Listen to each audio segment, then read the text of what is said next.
আল্লাহ শয়তানের ওয়াসওয়াসায় পড়ে করছি গো, আপনি মাফ করে দেন। চোখের পানিগুলো ছেড়ে দিয়া যদি আল্লাহর দরবারে আপনি দরখাস্ত করেন, আমার আল্লাহ বলেন, বান্দারে যৌবনকালে যদি একবার ডাক দেস, আমি 70 বার বান্দা তোর ডাকে জবাব দিই।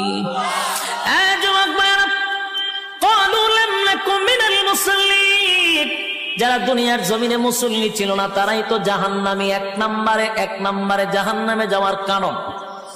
আল্লাহর নবী বলেন, উম্মতেরারে হাশরের মাঠে যদি হিসাব হয়, আউয়ালু মা ইউহাসাবু বিহিল আবদু ইয়াউমাল কিয়ামাতিস সালাহ, কিয়ামতের ময়দানে সর্বপ্রথম হিসাবটা হবে নামাজের।